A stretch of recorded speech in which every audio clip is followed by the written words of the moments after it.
Alright guys, in this section we're going to be discussing extrema on an interval, and we will learn how derivatives can be used to determine the behavior of a function. But first of all, we need to define what extrema are. And extrema is going to refer to the minimum and the maximum of a function over some interval. So see how on the definition here we have f of c, some point c in this interval I, is the minimum of f on I when f of c is less than or equal to f of x for all the x's in that interval. Similarly, for the maximum, if this f of c is the maximum of f on some interval I, then f of c is greater than or equal to f of x for all x's on this interval I. Now, extrema is just the plural of extremum for min or max, and typically we're going to call them absolute maximum, absolute minimum. They're also called global min or global max. Okay, now here we have a couple of examples just to build our intuition here. Let's pretend we have a function here on our xy plane. And as you can see from the picture, we have this function is continuous. And let's say we have it defined over some closed interval. So notice how the endpoints here are included in the function. So just by looking at this picture, you can see how this point right here is max, and the one right here would be the min. All right. So again, we have continuity in this function. We have a closed interval, so we can quickly identify what the max and min are.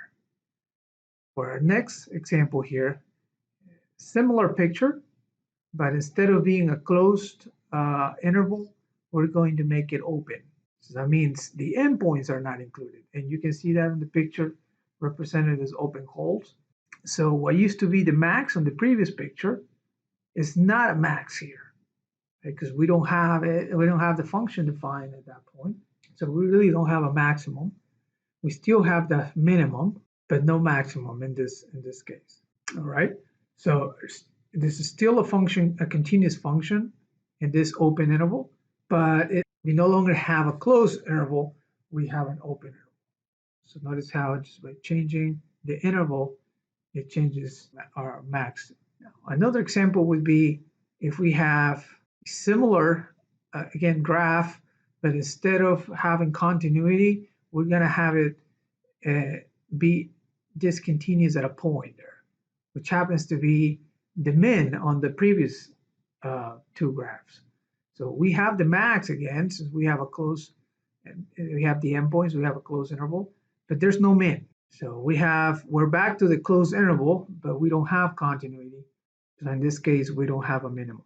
These are just examples of what could happen, but in order to guarantee that a function has a max and a min over some interval, hopefully from this example, you can see that we're going to need two conditions here. We're going to need closeness. We need an interval, a closed interval, and we need continuity. So we have this extreme value theorem here that says basically that. If f is continuous on a closed interval, a to b, notice the brackets for a closed interval, then f has both a minimum and a maximum on an interval. So this theorem guarantees a minimum and a maximum over some closed interval of a continuous function. All right, so here we have a definition of relative extrema. You probably remember this from your algebra course, but it's very similar to what we had for just a definition of extrema. But now the word relative means that we're going to have a max and a min on some open interval. So here, if we have this picture right here, just have some function on the xy plane.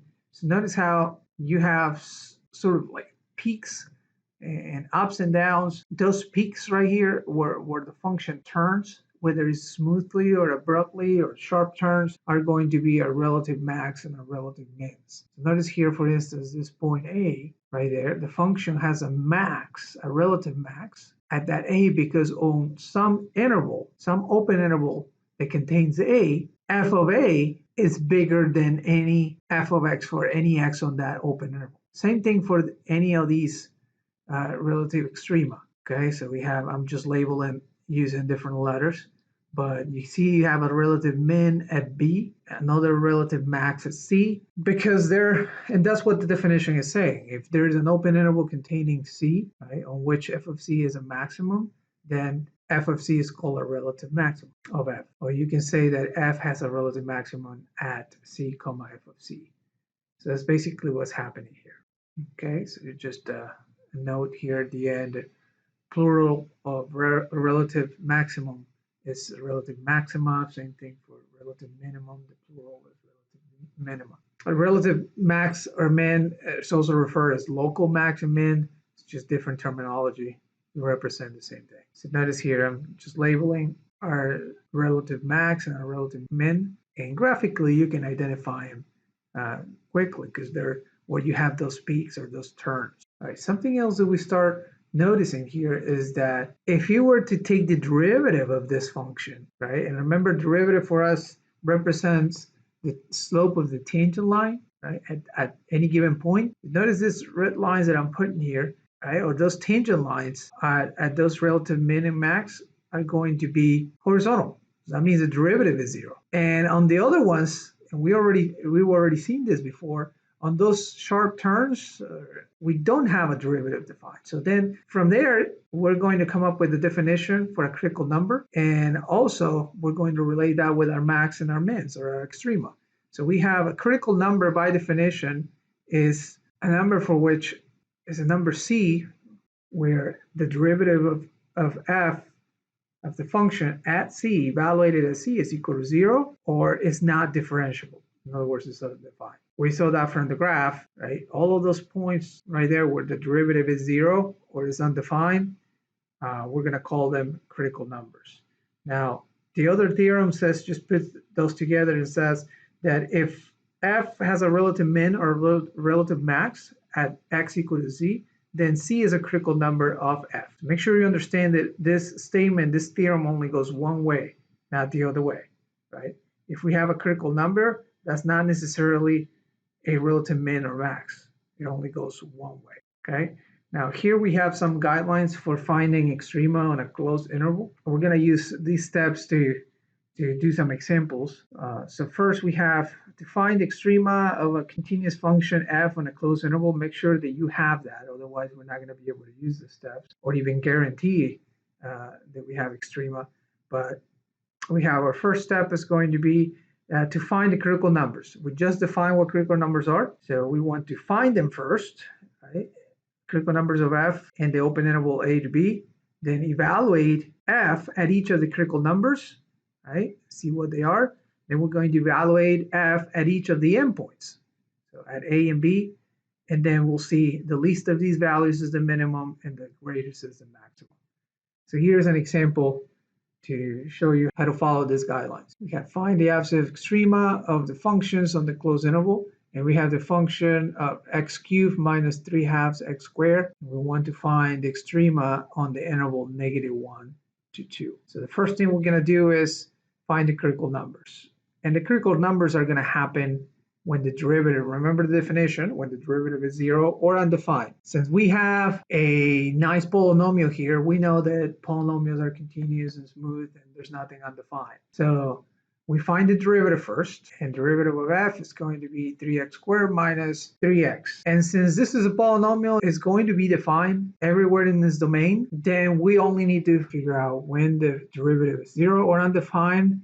Undefined is not going to happen since our derivative is a polynomial, so we just need to find when the derivative is 0. Setting that up, we get that 3x squared minus 3x is equal to 0. We factor the 3x times x minus 1 equal to 0.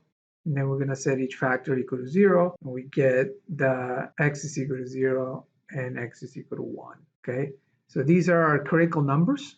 Okay, the next step is to evaluate the function at those critical numbers. And the third step says to do that for the endpoints of an interval. So we're going to do both steps at the same time here.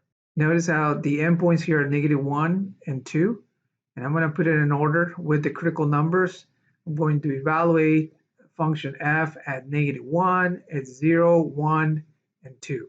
Remember, -1 and 2 are our endpoints here of our interval, and 0 and 1 are the critical numbers that we found. The rest is just plugging everything in and figuring out the function value at those points. All right, so here we have f of -1 is -5/2, f of 0 is 0, f of 1, -1/2, and f of 2 is equal to 2. After we evaluated our function at those critical numbers and at the endpoints, we just compare our y values or our function values and see which one is the largest, which is the smallest, right? -5/2 would be the smallest number here. So that would be our absolute min, and 2 is our absolute maximum, since that's the largest number of the 4 here. Now, obviously, we're talking about points, coordinate points. So writing them as ordered pairs, we'll have absolute minimum is -1, -5/2, and the max is 2, 2. Okay, so here's another example where we're also going to find the extrema. And remember, the theorem guarantees that we are going to have a min and a max. It's not a question of whether there's going to be one. It's a question of what are they, okay? And all we have to have is the closed interval, which we do, and a continuous function, which, again, want to make sure that the function that's given is continuous on that interval.